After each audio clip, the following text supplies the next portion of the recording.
Welcome back. So guys, before the magsulog ng Bulaga, I would like to let everyone know na ako i-prepare na itong set up na rin name. So make sure na ito na itong mabanggol sa likod ng producer para sa itong mga pintahan ng mga bata. Ngayon, itong mga gusto yung pagbuhol, no? So before we start, I would like to greet everybody, and of course, atong mga mission sa ilang lugar, sa Naval, sa Katibil, sa Pasig, sa Bolo, sa Madam, which is sila Pastor Jonah and the mission team is currently in Tagbobolo right now para sa ilang Bible school dito sa medyo wala sila karoon. So I would also like to greet ang atong mga regular visitors, so especially si Pastor Billy and his wife. Welcome, Pastor. Welcome back again. So happy to be na makita ka naman din. So it's the fourth Sunday of the month. Abantay ko na pag January it's kaya nga magbubig siyang naman. Di ba, pag February na paspas na kaya dagat sa bulan. So ano mo lang kaya January ba kayo ka lang sa kadugay niya bulan, and then pag once na malampas na siya, wala na. Mag-expect na ka na ito, June na, abin na ko ng klase, December na po, hindi Pasko, New Year. So, nag-give ma-fail na ginamiss sa Gino everyday na narinig every time na bukaw na niya. Sometimes before, actually every day, namang may times na try na ko mag-mataw ka ng same time. Nag-try ba mo na? Same time. Gusto nyo lang mataw mo same time. Pero hindi siya ma-accomplish mo. Then na-realize na ko, and then na-learn na to na ang Ginoo mismo, siya ang na-empower pa kita to power. Amen ba? Na in every day sa ating life, one of yung puto ka niya is because na siya purpose. And that is for His glory and honor alone. Amen? So before tayo mag-start, let us all stand up. Atong abibiyo ng tayo mag-soar and sing our fellowship song. Let's sing our fellowship song. We're together again.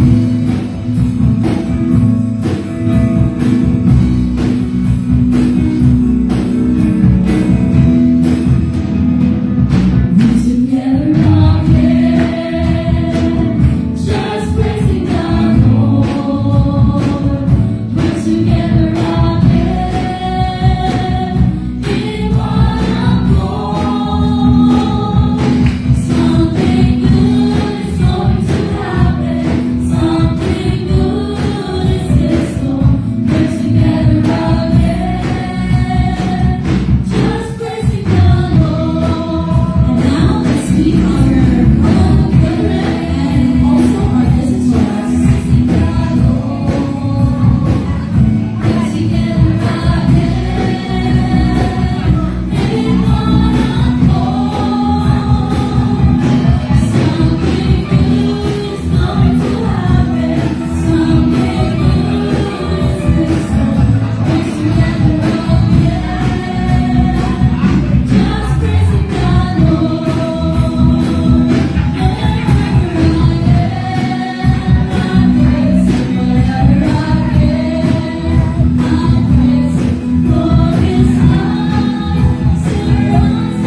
Psalms 24, verse 3 and 4.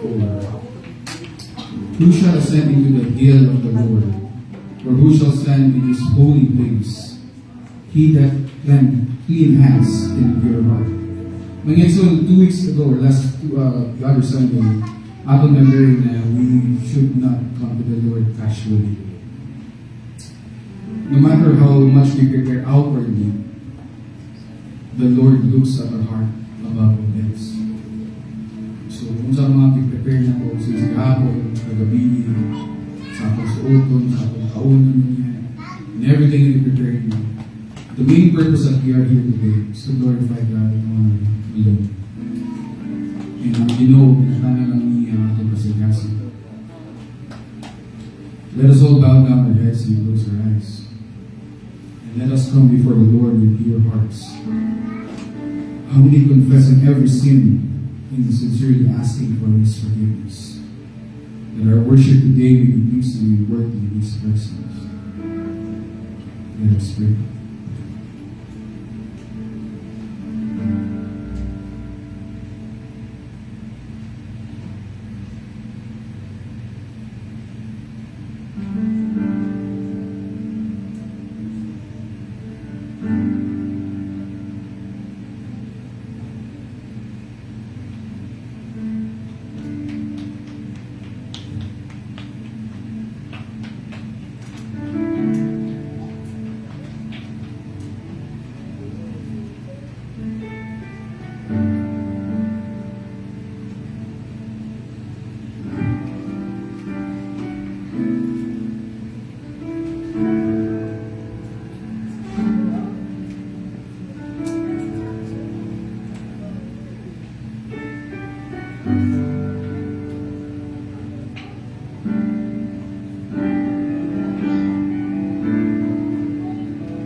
Dalang salamat Ginoo sa among sa imong pagtuo ang mga sa imong pagkailangan sa imong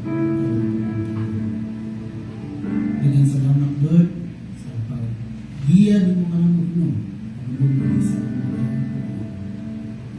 kaya sa mga sa Ginoo daghan kayo ni Ginoo ang mga kapasan na Ginoo yung tawag Ginoo tatsak sa pinagmukaan mo tatsak sa kasi na masabtan ko ito, iso sa mga kasi ito. Ang mga pulong Lord, na ang mabulan ko, wali sa ito. Alam ko na sa inyo sa ito. Lord, wala din ito. Lord, bisan pa sa mga kaubanan, pagulong pa ito na kaibing tao sa Ginoo sila biyahe pagulong diri Lord nga abot diri makakalamu mo sa pagsimba sa kanimo. Lord, kinitanan kung kanimo ang salamat sa ngalan ni Kristo tumuwas. Amen. Amen. In 2 Corinthians 12:9, he said unto me, My grace is sufficient for thee, for my strength is made perfect in weakness.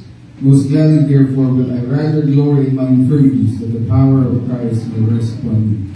Mga ito, it's humanly impossible to live in our own life, but it's only possible through God's grace that we can make it every day, right? Amen? So let us all stand up and worship the Lord through our voice and music as we sing our song, Your Grace is Enough.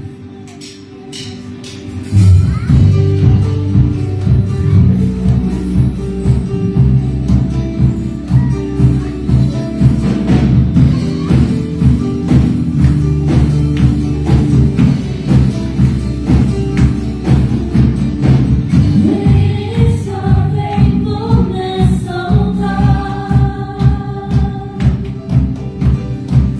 You wrestle with us in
continue to worship the Lord with all our hearts and souls as we sing, Make Me Glad.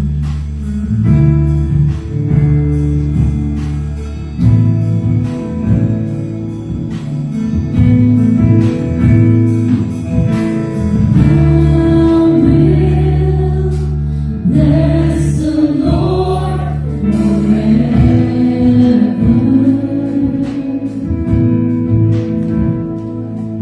and I will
Yung Diyos na ikaw pinagsalamahan.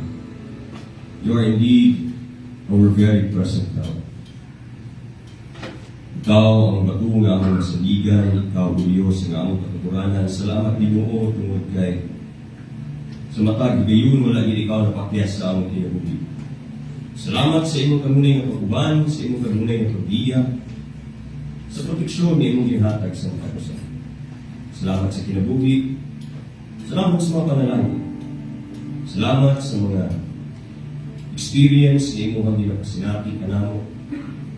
Salamat o Diyos sa mga maayo, dili pa maayo ng mga butang nga among sinutian.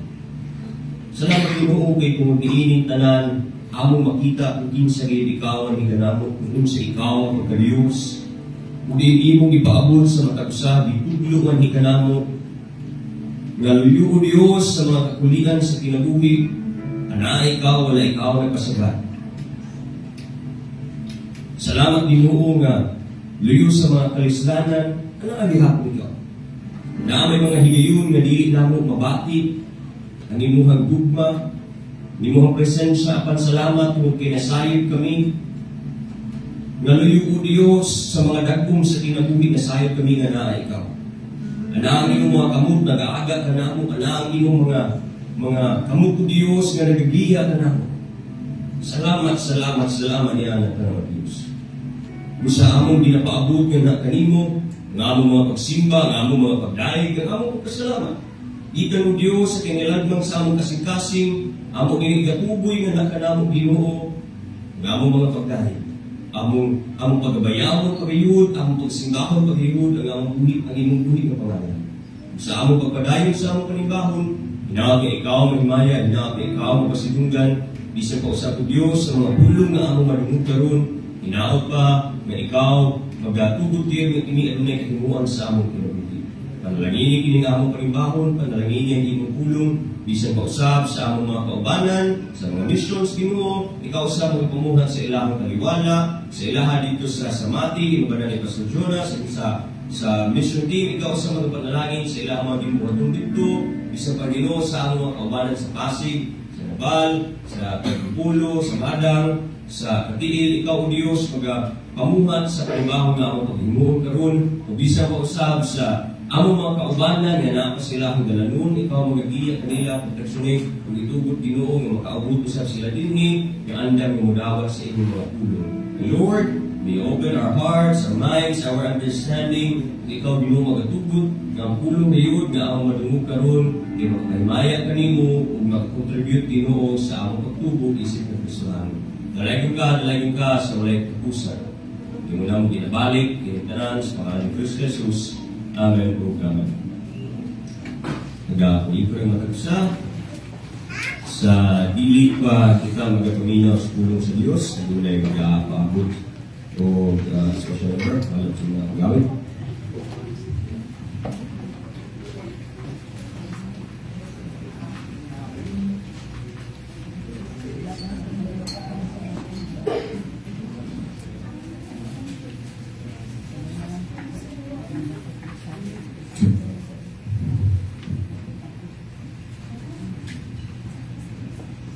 In Psalms 139, verse 13 to 16 says, For thou hast possessed my reins, thou hast covered me in my mother's womb.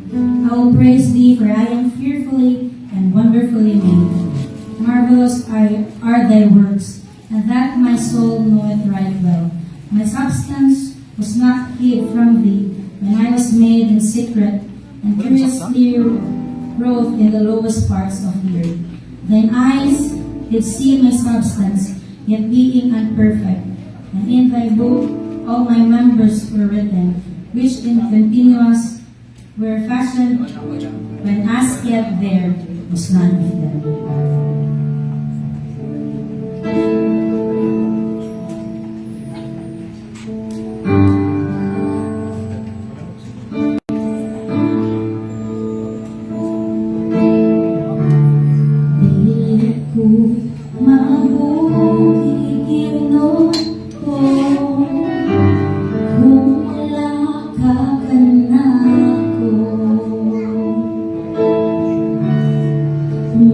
Pag-uli ang kinabuhi ko, umalayo ako kanimo.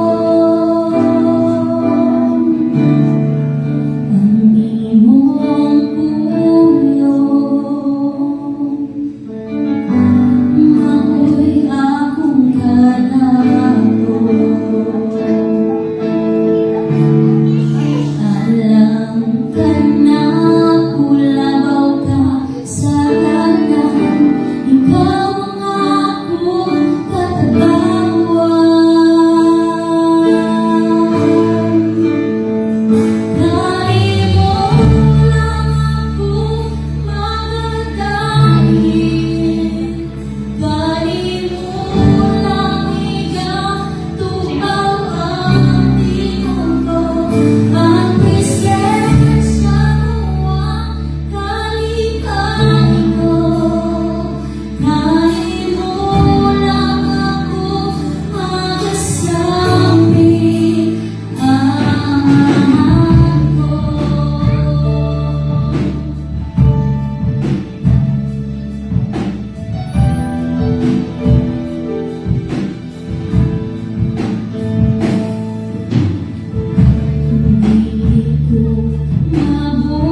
Salamat.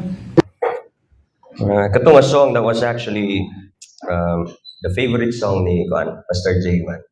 Going back from Bible school, may kanunay niyang kinakanta-kanta dito. Makanta na siya ron. Mayong buntag sanan. Mayong buntag, mangayo kong dispensa. Napagoy reverb akong tingog. Sigluoyan ko ninyo. But karon padayon kita sa pagtuon sa pulong sa Dios. We are still in our series sa mga milagro nga makita nato sa Old Testament. And last time ato ang gihisgutan ang nahitabo in Leviticus chapter 10 where we've seen nga si Adab ug si Nadab ug si Abihu kay naa sila gihalad nga insenso ngadto sa Dios, naa sila gihalad nga strange fire. And there was no instruction yet mahitungod sa paghalad sa maong insenso. The only instruction during that time was how to make one. Yung sa paghimo ang katong butnganan sa insenso. But then, after the feast, because naay tulo ka klase nga offering nga nahitabo dito, and one of the kind, the reconciliation one, it caused them nga adunay kumbira paghuman sa maong halad. Therefore, they had a feast. Grabing kaon, napoy ilim nun. Siguro sa kasubra, nahubog, nahimong clouded ang ilahang judgment. Therefore, nibalik sila nga to sa not temple but the tabernacle, even though it wasn't required na. No? Wala na sila gihangyo ana, wala na sila gisugo ana, pero nibalik sila dito. And out of their curiosity perhaps, ilahang gikuha tong sudlanan sa insenso nga sila kalayo nga gibutang. Now, isa sa mga sugo sa ilaha prior to that chapter, ang mga niagi nga mga kapitulo ato nagsugo nga kung unsa man tong kalayo sa sulod sa tabernacle, that should be the only fire used. No, that was the hint. Pero sila gigamit nga laing kalayo. Therefore, judgment fell upon them. And after that one, there was actually no miracle recorded for quite some time. Ang nahitabo is for several weeks or months maybe, na ay mga instruction nga nahitabo. But before that, na ako'y putlon sa na ito dito, na ako'y na-notice karon in social media. I've seen how many young pastors ay actually gasulpot-sulpot. And I thought nga karon nga mga katuigan, 21st century, I thought karon ang pinakadaghan nga ordination sa pastors nga nahitabo. But dili di ay. It was between 1950s to 1970s kung asa adunay highest record of pastors nga gi-ordain ug na-sustain. And there is actually several reasons why that happened. It was after World War II. So therefore, ang religion hinahinay na kabalik. Everyone was free to practice their religion na. And Christianity became the moral counterweight for communism. Mao na ning nahimo nilang moral grounds. Mao na ning kung unsa man tong political values nga nag-cause sa World War, especially during sa Cold War, Christianity ang nahimo nilang pangkontra kumbaga. Ang akbang ana. And tungod kay after lang to sa giyera, ang pag-alagad sa Ginoo, it was actually seen as kaning some sort of patriotism. Especially if you will become a pastor. If mahimo kang pastor, it's like serving God and your country. Mura kag sundalo, kumbaga. And not just that, ang public faith, it was also normalized. In fact, it was in year 1956. I believe it was in sa US coin nga giukit na nila sa ilahang sinsilyo ang phrase nga in God we trust. Nagapaila nga Dios nun ang maong nasod, and they really believe and trust in God. And during that time, 50s and 70s, pastoral ministry was seen with prestige. Grabe ang dungog, grabe ang kahalangdon, to the point that almost every young man wanted to become pastors. It was kung unsa ka kataas ang dungog sa pagtanaw sa kaning mga doktor, mga lawyer, the pastors, it actually had the same level of prestige during that time. So either madoktor ka, kung ikaw ginikanan during that time, imuhang paninguhaon ng imuhang anak, either madoktor, ma-lawyer, or mapastor. Iyaw kayo. Kaya nga naman, ang katong mga positions nga ko ang dimension, kanya-kanya nasa mga taong ipangdumalahan. They're really known, people would always go to them, and then the pastors, they were really seen as kaning leaders of the community, especially in public faith, which is during this time, again, grabe pa kailado. So many wanted to become pastors, and many became pastors. This was also during the time nga paspas ang pagkuyanap sa Christianity. No? Christianity was preached all throughout the world. Paspas kaayo, daghang kay mga simbahan nga tukod. And that was a good thing, numbers-wise. Christianity became so quick sa pag-spread. But of course, na mga downside. May mga negative things about that event. Many of them wanted to become pastors. They just wanted to become pastors tungod kay lagi, maayo ni nga posisyon. Or nindot, di ba? Pastor siguro ko kay, siyempre, ginatanaw ko sa mga tao. Di lang ko ng doktor, kay murag, ate naman ang hospital, pastor ko kay, ako simbahan, ako yung mga tao, di na kumusagid ko sa komunidad. Pero nga na ilang mindset during that time. And isa sa mga nag-cause sa downfall is that mindset. Kaya nga naman, misulod sila sa ministry thinking about that glory, that prestige. So, sa'yo nahitabo, in the year 80s, dito na nagsugod ang decline sa Christianity morally. Nga naman, naghinay-hinay na po o kababa ang tanaw sa mga pastors. Dito na nagsugod o boom ang mga self-love movements. Dito na nagsugod o boom ang secularization, ang social justice movements, and even ang sexual revolution. During that time, nagsugod nag-boom ang TV. So therefore, grabe na ang entertainment. So mga tao, they had this kaning public distrust towards institutions, including the church. So tanaw nila sa mga pastor, wala ni. Now, because many of the pastors nisulod lang sa ministry tungod sa dungog nga ilahang nabati, because of that glory, many of them were not prepared in facing that kind of situation. So sa'y nahitabo, daghang mga simbahan na nga sirado, daghang mga organization ang nangaguba. Ang mga tao wala nagaadto sa simbahan. Na nagsugod na ang decline. Ngano gani? Because many of them entered the ministry tungod sa prestige, sa honor, and glory. And most of them did not understand the sacred burden and responsibility kaakibat sa kana nga ministry. And that's what we're going to look karon in the Old Testament. God also intervened during the time of chaos. And then during that time, He did not just intervene through a miraculous way. He also gave emphasis about the burden and responsibility for those who are in the ministry. Now, if you have your Bibles with you, ginahangyo mo sa pag-abli sa inyong mga Biblia in Numbers chapter 17 up until Numbers chapter 18, verse 7, ginahangyo ko ang tanan sa pagtindog, samtang ato kining pagabasahon, gikan sa chapter 17, hangtod sa chapter 18, verse 7. Ako mubasa sa 1, kamo sa 2, so on and so forth. Then sa 7, kitang tanan, mudungan, magbasa. And the Lord spake unto Moses, saying,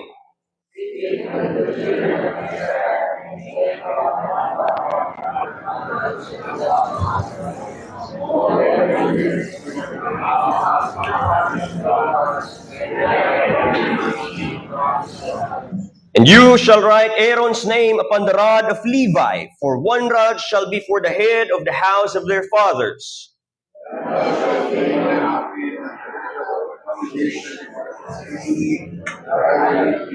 And it shall come to pass that the man's rod, whom I shall choose, shall blossom, and I will make to cease from me the murmurings of the children of Israel, whereby they murmur against you.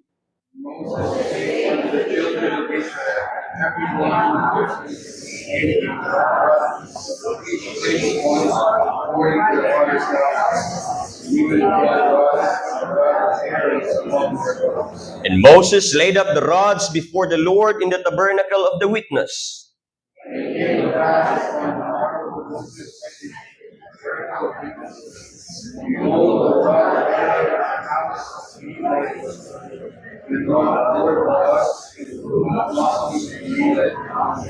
And Moses brought out all the rods from before the Lord unto all children of Israel. And they looked and took every man his rod.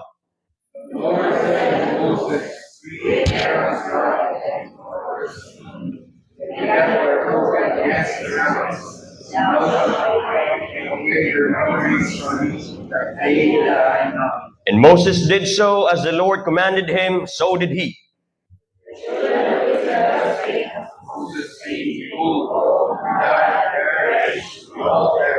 Whosoever cometh anything near unto the tabernacle of the Lord shall die. Shall we be consumed with dying?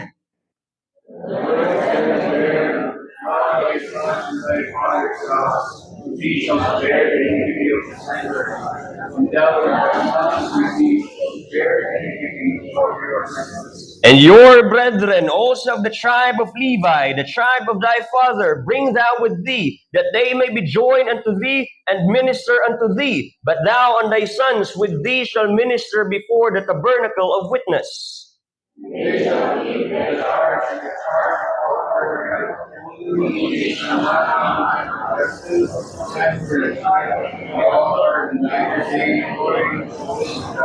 And they shall be joined unto thee and keep the charge of the tabernacle of the congregation for all the service of the tabernacle, and a stranger shall not come nigh unto you.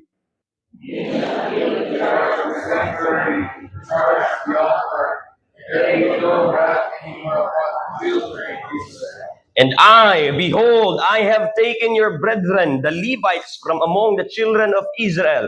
To you they are given as a gift for the Lord, to do the service of the tabernacle of the congregation. Verse 7, kitang tanan. Therefore thou and thy sons with thee shall keep your priest's office for everything of the altar, and within the veil, and you shall serve. I have given your priest's office unto you as a service of gift, and the stranger that cometh nigh shall be put to death.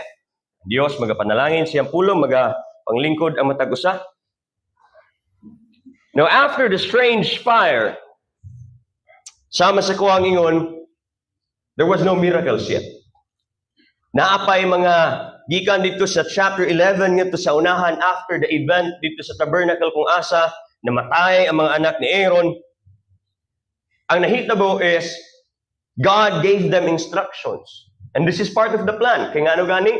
From Exodus chapter 3, gitagaan na og sugo si Moses that in Horeb, in the Mount Sinai, dito mahitabo ang worship. Oh no, not worship, but worship and the legalization, the formalization of the covenant. That they will be God's people and God will be their God. Dito na mahitabo. That's why ang physical manifestation sa katong nga covenant was the Sabbath. Okay? That was the physical sign. Kaya nga naman, the Israelites, kinahanglan nilang mabalaan unsaon pagdaig, pagsimba ang Diyos. So mo ito'y nahitabo, instructions were given. Priestly duties.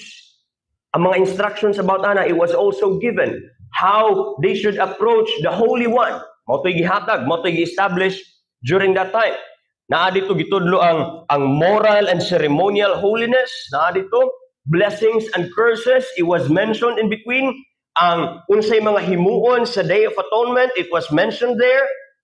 God was simply teaching Israel how to live with the Holy One. Remember, daghan na kay sila nakitaan nga namatay tungod kay pataka-taka ragduol sa Ginoo. So, para malikayan nang ingana nga mga paghitabo, itudloan sila sa Ginoo. Kumbaga ginaingon sa Ginoo, I am the Holy One, you are my people, therefore you should be holy. So, unsaon man na, unsa may angay mahitabuan na, mao to'y gitudlo sa Ginoo. Now, niabot na po dahil ang Numbers. Nahanata sa Numbers. Numbers, it's simply called Numbers because of the census nga nagkahitabo. And the first census nga nahitabo sa book of Numbers, it's actually about the military count. It's for military organization.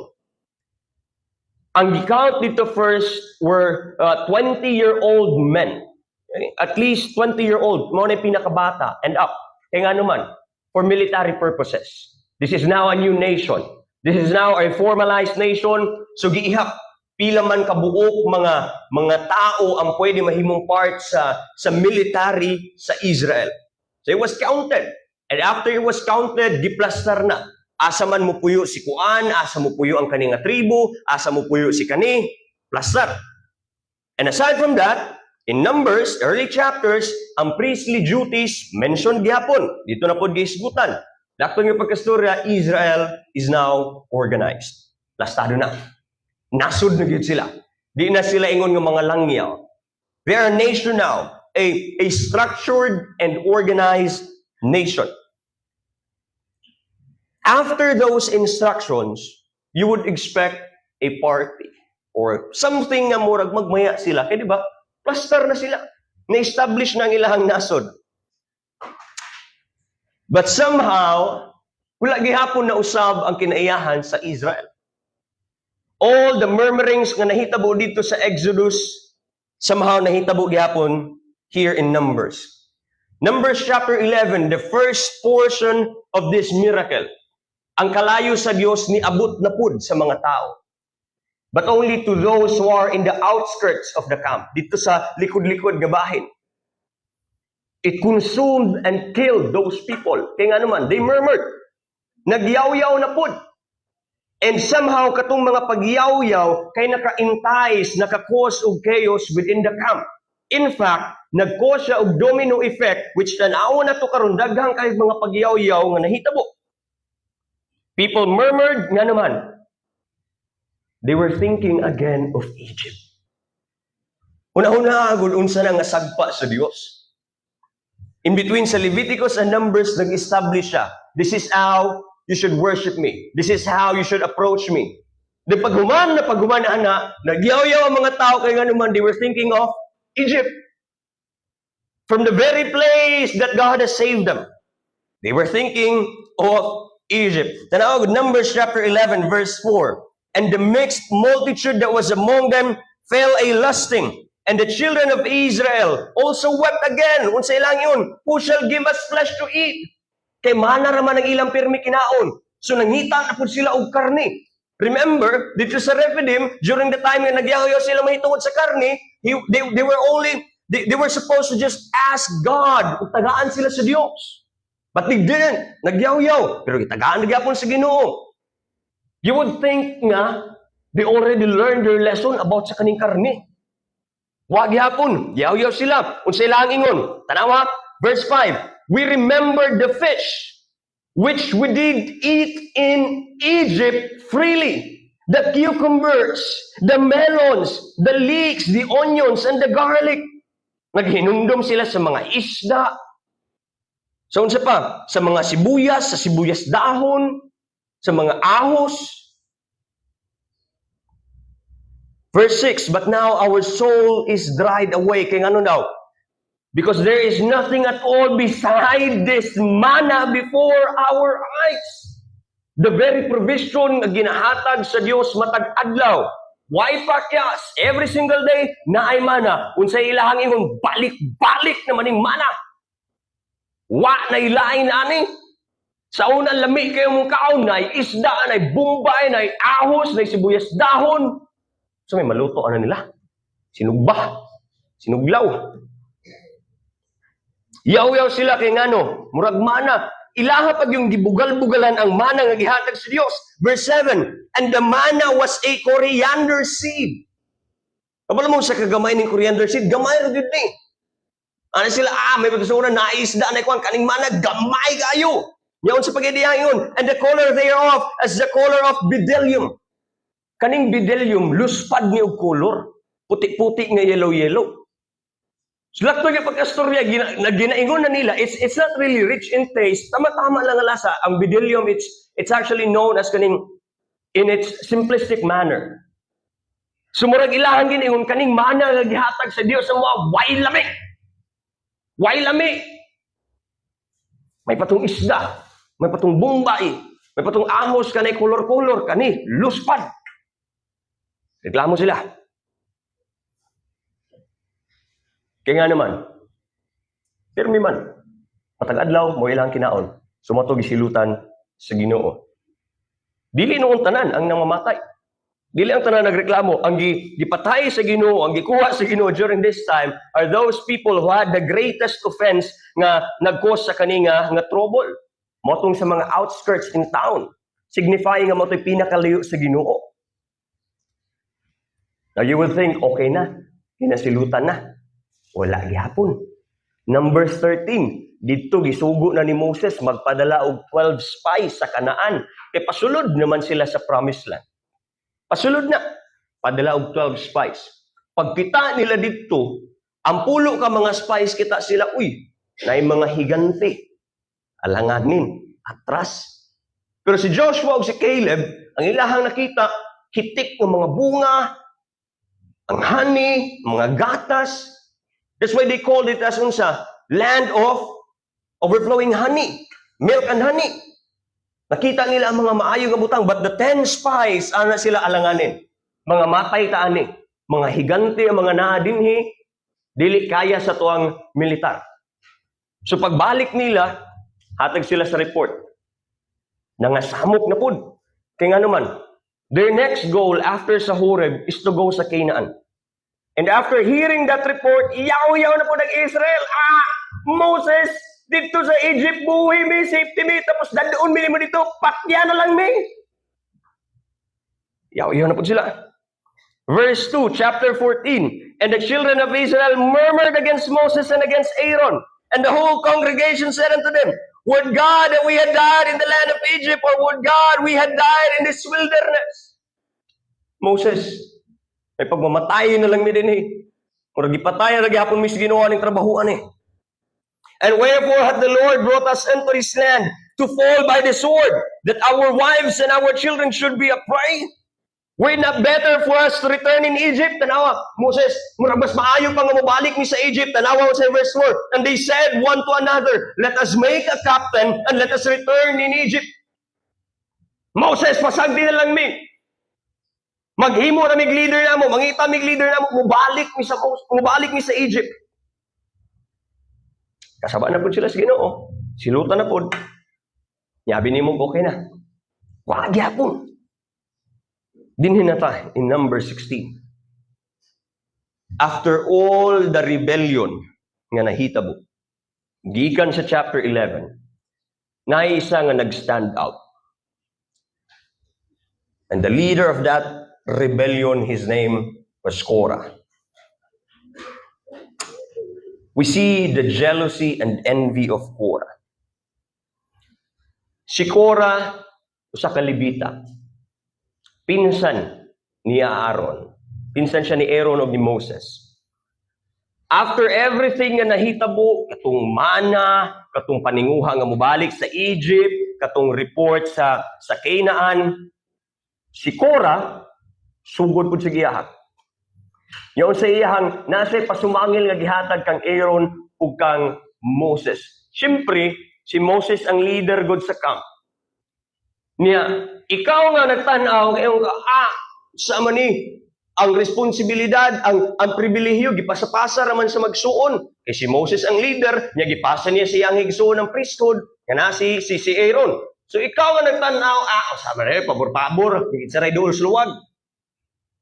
Aksyon na og kontra si Korah. Verse 3, tanawa siya pasumangil niya. Number 16, verse 3, you take too much upon yourselves. seeing all the congregation are holy, every one of them, and the Lord is among them. Why then do you exalt yourselves above the assembly of the Lord?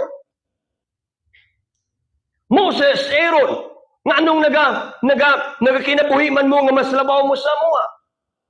Ang tibuok Israel balaan, kamo balaan, kami balaan. Nga anong mas labawan mo? Nga anong kamo may naasa posisyon? Si Korah, he envied the priesthood of Aaron. Masabtan ninyo na later on. He wanted power and recognition. Nasa pride and misunderstanding of holiness. Because everyone is holy. Somehow na pride kang Korah. Balaan mo ko. And he wanted to lead the congregation on his own terms. Now, if you were with them during this time, makasabot ka kang Korah. Especially if dili ka suod ni Moses, makasabot ka kang Korah, most probably mailad pa ka. Kaya nga naman, kinsa daay ni si Korah Levita. Okay? Isa na ni sa mga linya ni Levi. Kinsa daay ni si Levi. Matong sa 12 tribes. Wala siya appeal sa 12 tribes kay sa iya man gihatag ang linya sa priesthood.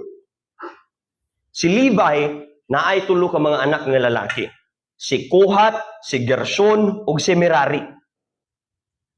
Now, kani nga mga linya, naay kanya-kanya nga task sa templo. Okay? Okay. Si Levi din ha, na siya mga anak, kana. Now, naay tulo ka mga anak nga lalaki si Levi, mo to si Merari, si Gershon, si Kohat. Si Merari, ang ilahang linya, priest ni sila tanan ha, si Merari, ang iyahang mga linya, they were tasked to carry the heaviest loads sa temple.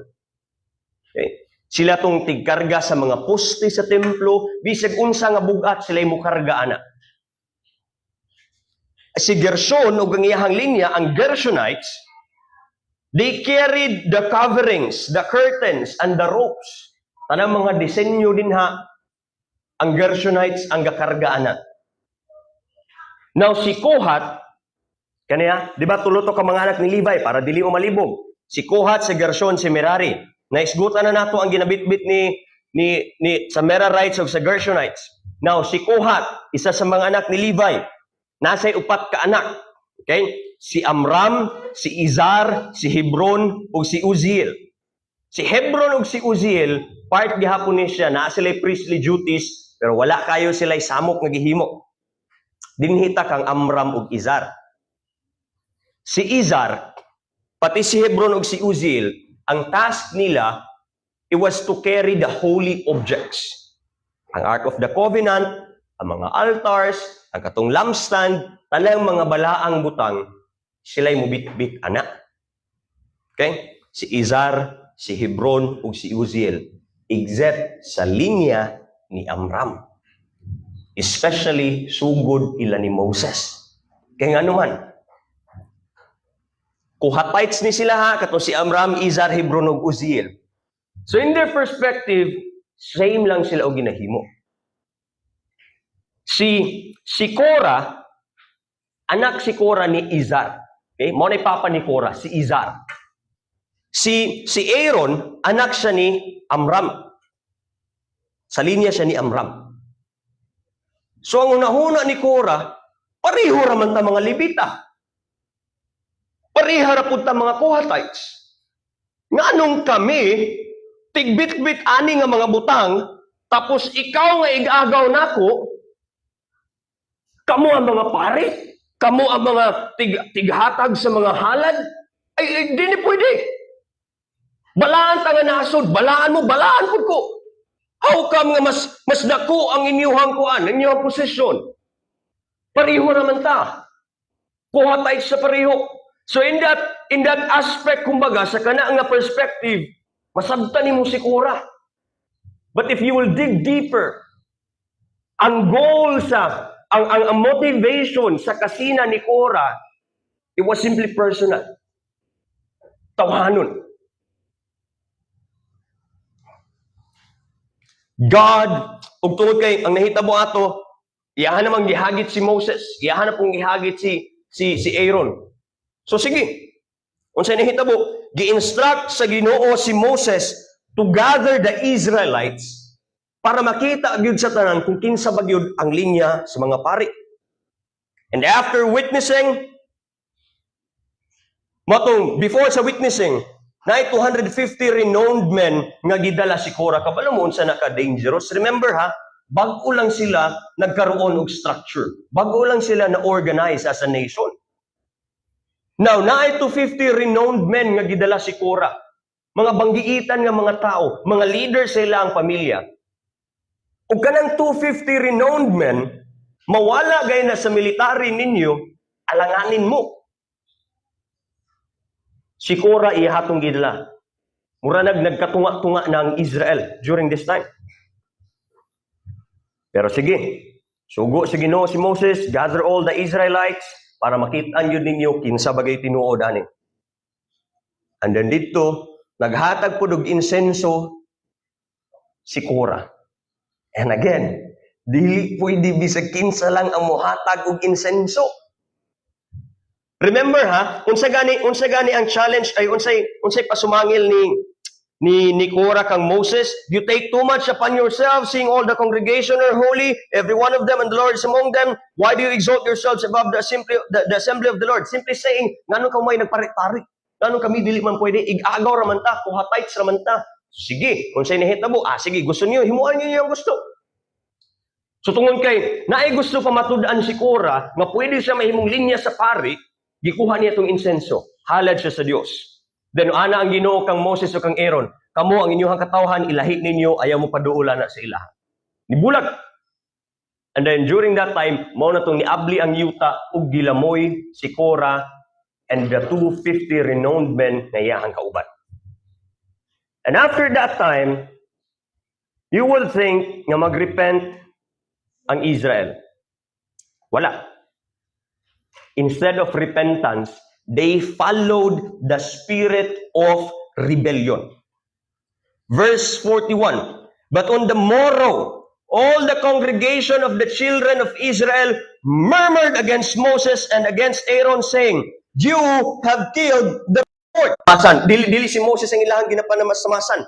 Ang Diyos. So, unsay nahitabo, gitagaan sila og plague. It wasn't recorded kung unsa. Walay i-mention nga unsa, but they were given a plague. Ug kato nga plague, during that day, it killed 14,700 people in verse 49.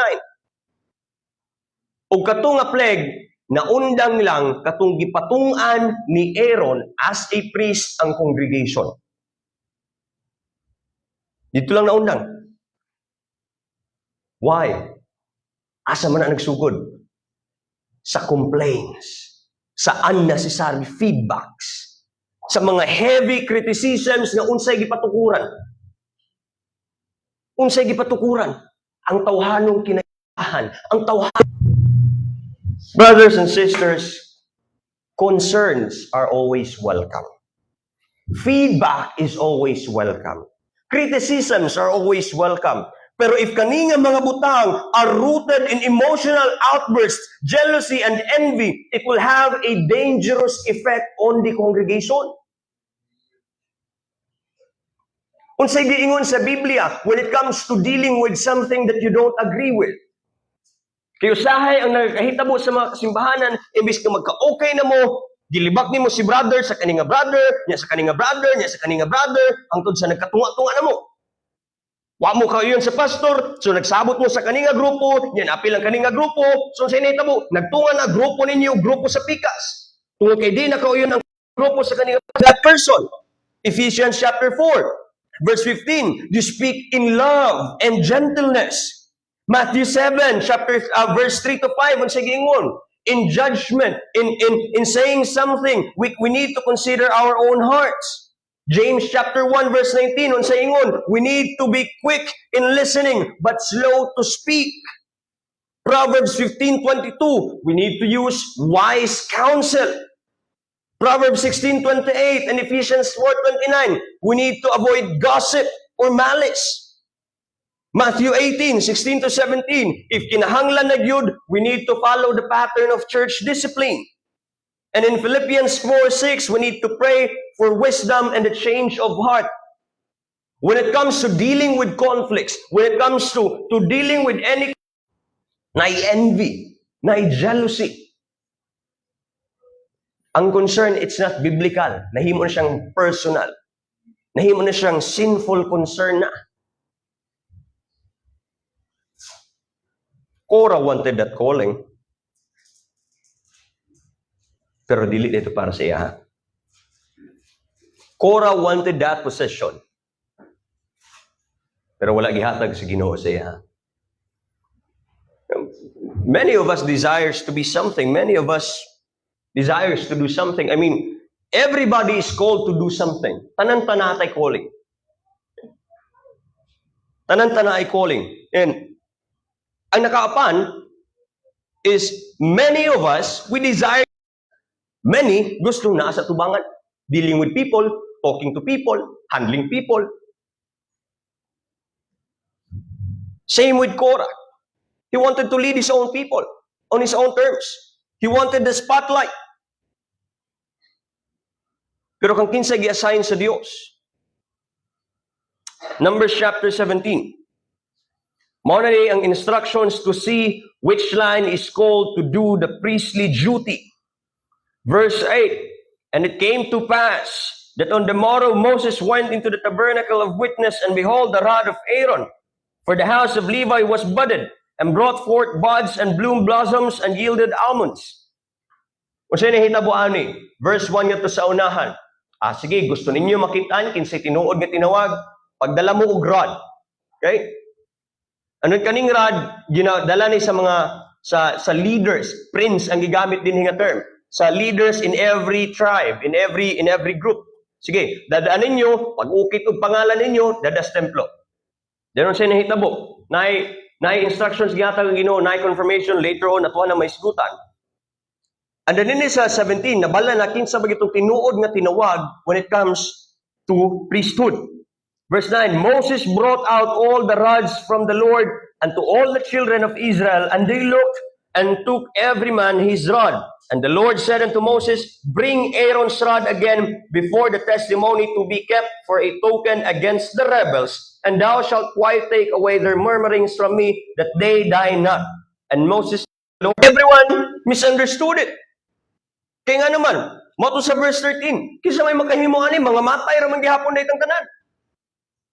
Who can do this calling? Everybody who does this will die. Ilahang na misunderstand ang calling sa priesthood. Automatically, they associated nga kung bisag kinsa mo himo ani, mga matay gyud. So mo tay ilahang ingon sa last unsay gingon nila. In verse 12, behold, we die. We perish. We all perish. Ang tanan nga linya, ang tanan nga mga tribo, mga matay. Kinsa may gi-qualify sa Ginoo ani? Kinsa may gitahasan sa Ginoo ani? Chapter 18, verse 1. And the Lord said unto Aaron, you and your sons and your fathers have for service, for ministry. You see, calling is not just service. Calling is not just doing certain tasks. Calling is also being assigned to carry burdens. If you are called to do something, you are also called to carry a burden. The burden of that calling. Calling exists because you will be carrying the burdens that others should not and others cannot. Will die. That burden was assigned to Aaron. Priesthood, it wasn't glamorous. Priesthood, it wasn't something na paninguhaon sa tanan kay nga naman, it will kill you. And Korah, he did not understand that burden. He only wanted the position, the power, the glory, the fame. But he did not think of the burden. The burden of dying. Gamay nga palpak, patay. Gamay nga hugaw, patay. Na ay lama ang imong gihalad, patay. Wa ka nakahugas og tarong, patay. Mali ang imong gisuot, patay. Wa ka nagagupit, mali ang imong paggupit, patay.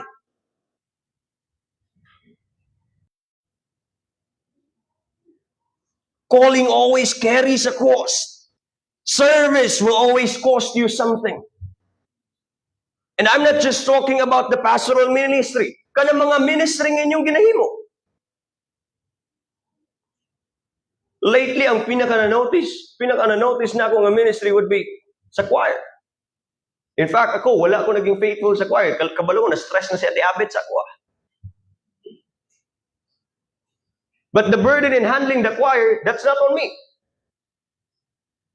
Kaya kinsa may na-fall, kinsa may leader sa choir, si Ate Abet. So Ate Abet, pasensya gud kaayo, pero salamat gud pod. It's not my burden I can carry, but you can. Salamat. Sa committees, ang leadership, ang planning, ang mga possibility, the probability nga basig mapalpak ni nga mga events. It's not a burden we can carry, but they can. So sa mga leaders sa committees, that's your burden to carry. How about sa mga teachers, sa mga bata? You think everyone can handle teaching kids? Na ay nagdagandagan, na ay nagsagit-sagit, teacher! It's not a burden everyone can carry. But they can. Teacher, pwede ko mangihi. Teacher, pwede ko patay. Teacher, pwede ko praktisa. It's not a burden everyone can carry. Weekends, magabi, gusto ka mulag, pero nakakadinhi kay nagpractice. Weekdays, nakay tunan, pero kailangan nimo magkapa. And somehow, napay uban nga kailangan mo dugang o mga gamit kay para mas nindot og tingog. Taasan pag yun mong kilay nila, pastor, kay tanaw, nayabag mo kadali. It's not a burden everyone can carry. But they can. Lahi-lahi ang atong calling. Kaya nga naman, lahi-lahi ang burden nga kaya natong i-carry. That calling carries a burden, but that burden is something you can on our behalf. So please, carry that burden responsibly. Carry that burden. If naninguha lang ka sa kaninga ministry tungkol kay gusto nimo enjoy lang, na kay crush din ha, gusto nimo magpasikat, gusto nimo mailhan, gusto nimo nga maila ka sa tao nga maayog yun ka, please stop it. Makadamay ka. 14,700 people died because of Korah's envy. So kung kanang ministry nga imong ginahimo karon suya-suya lang na, undangi na palihog, di mi gusto madamay. Mas maayo kang wa kay himuon kumpara sa magsamok-samok ka diha and eventually madamay ang tanan. You need to properly identify the tasks, the calling, and the burden. Because they simply want to teach. Because they simply want to be this and go to here and this place and this place. Isa sa mga burdens we carry as preachers is that we will be judged strictly.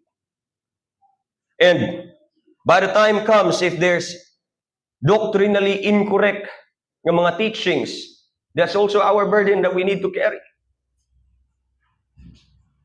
There may be teachings nga among gibungat that can lead people astray. That's also our burden. Sa una, kanunay na akong ginapanguha, I hope and I pray nga the young men that we have here will desire to become pastors. But I also hope this calling without thinking of the burden. You can always desire to be called for something. But please, don't take it for granted because every calling has a cost. And that cost is costly. Now, what was the confirmation? Pastor, unsa may paano na ako mabalaan nga kaning calling nako, this is true. Well, tanaw na ito unsay confirmation kang Aaron. Chapter 17, verse 5. And it shall come to pass that the man's rod, this is God, shall blossom, and I will make to cease from me the murmurings of the children of Israel, whereby they murmur against you. Now, you need to understand, di ka ni sa kahoy, giputol. But this is a totally dead stick. Okay? Uga, patay na ni. There's no chance nga naay mo tubo ani. There's no chance nga kani ugsok nimo sa lupa mohugat. No. Mo na ginagamit nila nga rod. There's no chance at all nga ay mo tubo ani. Pero unsay confirmation sa Ginoo nga kana daw nga rod mamunga. So kung ikaw nakakatotay, patay na gani, mamunga pag yun. But that was the confirmation. Unsay nahitabo later on, verse 8. And it came to pass that on the morrow, Moses went into the tabernacle of the witness. Now, bago ko mo ito diha, kung sa timailhan gani kang kinsa tong rad, sa ilahang mga rad, na giukit dito ilahang mga pangalan. Okay? And behold, verse 8, the rod of Aaron, kung sa man, napoy almond, gamugunga para ma-confirm atong ministry. Ili. Let's dig deeper. Ang rod, this is used to symbolize authority, leadership, and identity. Manang every family na ay rod ang ilang mga patriarchs. Okay, that's their leadership. That's the authority. That's their identity. Kung unsa ilahang pamilya, katong rod, kumbaga, ang nag-symbolize anak. But like what I mentioned kanina, it's completely dead, incapable of growth. Wala kayo ma-expect anak. Ang rod ni Aaron, namulak, katong gagmay kay nga bulak, katong gagmay pa di pa siya fully bloomed nga bulak in one night. Kaning attribute nga shuked. Okay? Shaked and shuked. Kaning shuked, it means to watch or to be alert. Now, when God allowed those almonds to bloom, that was Him telling nga He was watching kung unsay nahitabo sa Israel. That's why He gave that decision. Usually, mao ni ang nagakahitabo, kinaan naman, asamok naman ng Israel, they needed to know that God is with them. Ang fire ang nag-symbolize na ang Diyos, but it seems like they ignored the fire already. So, fruitfulness. Ang almond, this is actually the first one na bloom during springtime. Before all other flowers, before all other trees, it is the almond who will bloom first. Therefore, people would see it as the tree who gives life.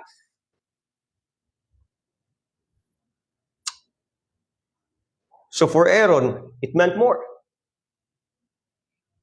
It means that they are the ones chosen by God for priestly ministry. And that they are to do it purely, sincerely, with all honesty. And for us Christians, that should be the same way. We need to be honest. We need to be sincere sa tuwang ministry. That we serve not out of recognition, not out of power, not out of personal gain. We receive, almond reflects the holiness of God. Our ministry should also reflect the holiness of God. Buti pasabot, there's sanctification both in you and for the ones you are serving. Nga sa imong ministry, makita sa mga tao ang imong pagtubo ug ang imong ginahimo makakontribute pud sa ilahang pagtubo. There's growth both for you and the people that you are serving. And the fruit, there should be fruit. It must be seen. Love, joy, peace, patience, kindness, gentleness, goodness, and self-control. And dili lang seen. In your ministry, there should be an opportunity that you can practice all these things. It will be exercised. Ngunang sa imuhang ginaimo, don't be confused as to why ginatestingan ang imong pasensya. Because that's part of the fruit. Nagsigir kag yaw-yaw. Nagsigir kag bugal-bugal. Nagsigir kag pangwinta. Why maayong nakita si mo? That's probably not your calling. Better stop it before danger. If ang imuhang ministry, it cannot give life, supposed to be like the almond, it gives life. If it's not giving life, then stop it. Our service should encourage others. It should point others towards God and not sin. Like kaning priesthood, in one form or another, our ministry, our calling should make us the mediator. It should lead people from their sin towards God. Pero if the opposite is what's happening, that's probably not your calling.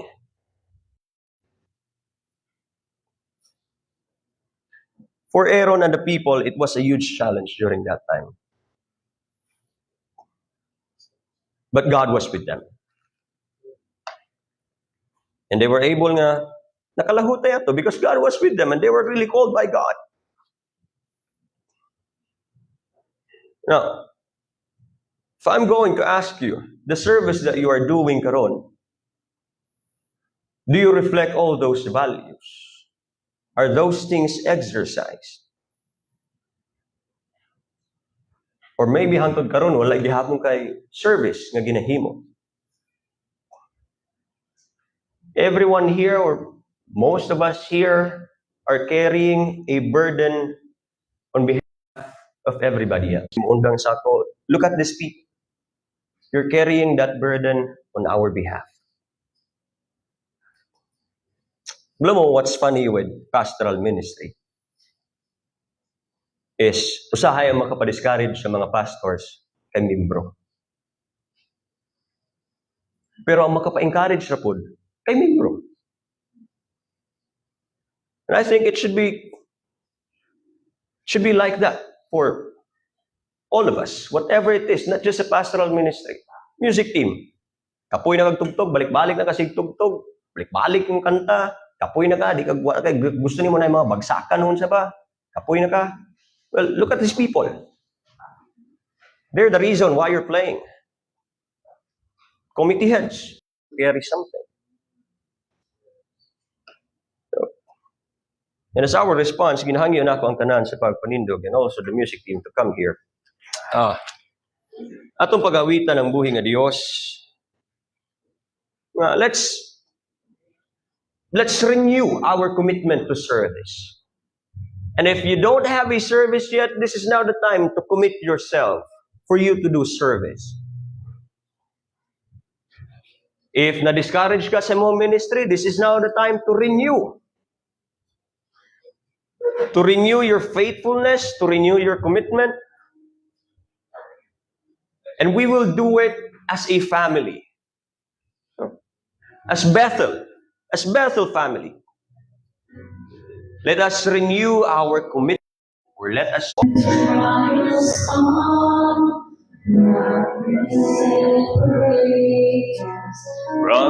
the love of God.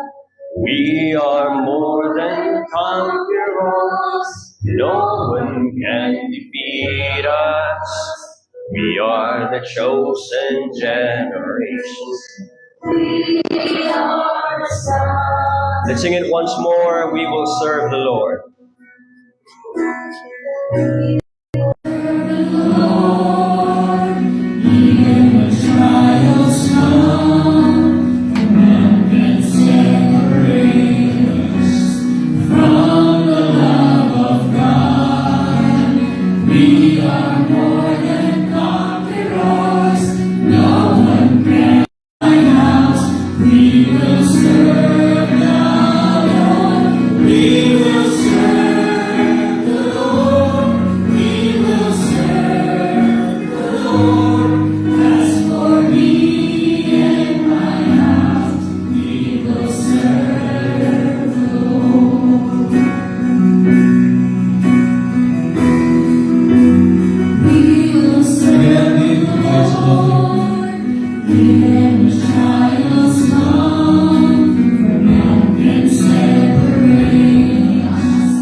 of the burden, the sacred burden of the calling you have entrusted unto us. All of your people have been called to do something. I pray, Lord, na amo kini makaplagan kung unsa man ang mga butang na imong gitahas sa namo. And I pray that we will be able to do it faithfully. Sumala o Diyos sa gasa o sa grasya na imong ipaabot na namo. I pray, Ginoo, kung kinsa may discourage sa calling, sa ministry nila ginahimo karon. I pray, Lord, that the fire, the love will be renewed. And I pray, Ginoo, that all of us will really see the importance of the ministry, of the burden that you've entrusted to us. May we be able to serve you by serving others. And I pray, Lord, na dili namo kini take for granted. May we do it heartily. May we do it, Unya, we will have our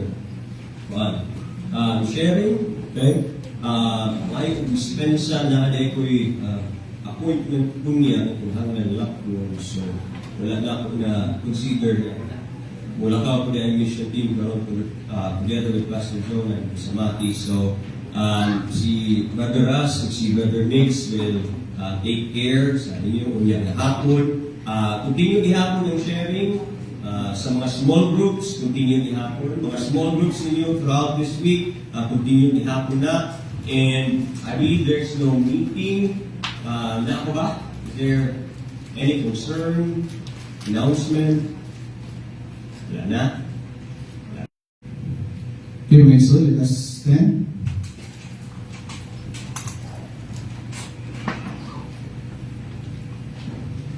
Heavenly Father, Lord,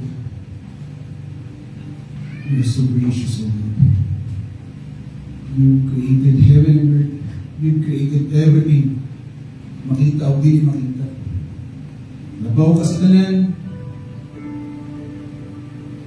You are all powerful. And yet, Lord, you have given us this privilege to serve you.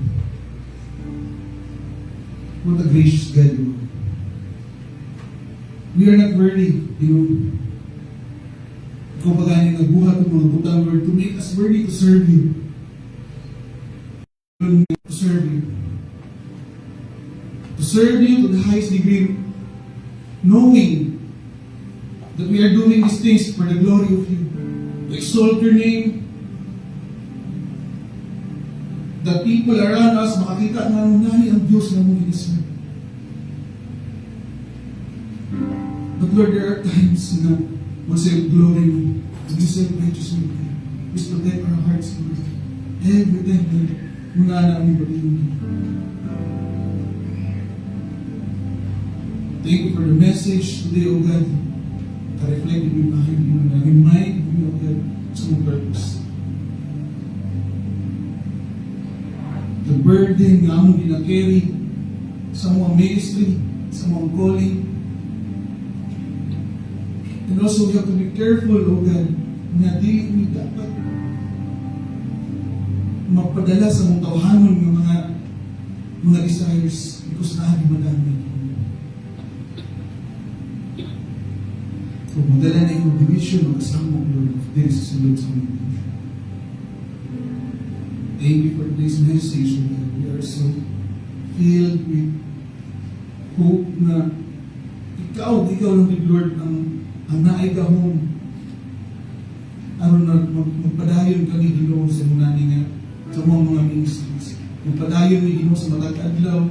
Nabisan paluyo sa among pagkamakasasala, Lord, ikaw sa kanunay nagpa-remind ka namo that we are doing this not for ourselves, but for our mga ubanan dito sa church, so that they may glorify your name, they may exalt your name,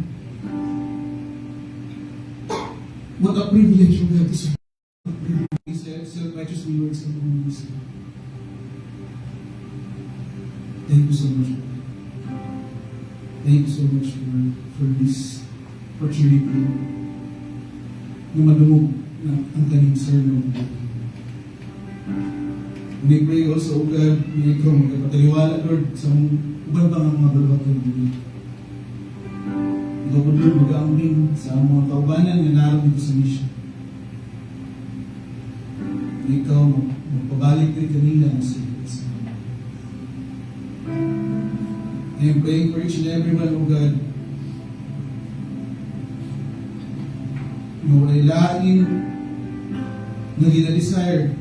Dili lang today, but every day, we desire to grow.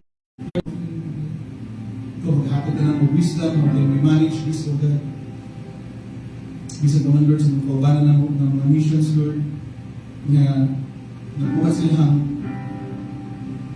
pangimbahon gawin, O God, ikaw mag-uban kanila, ikaw maghahatag og kalipay, Lord, sa pangimbahon, Lord.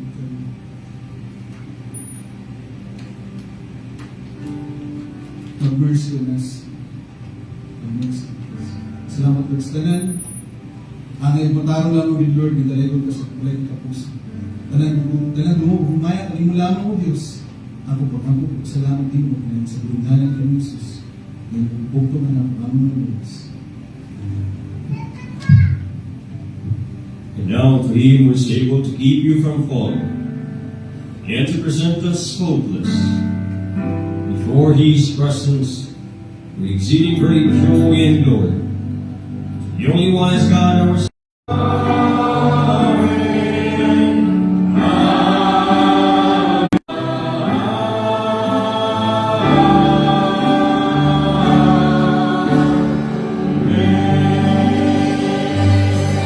Bayan mo ito sa tanan, kumustahan imong igsoon,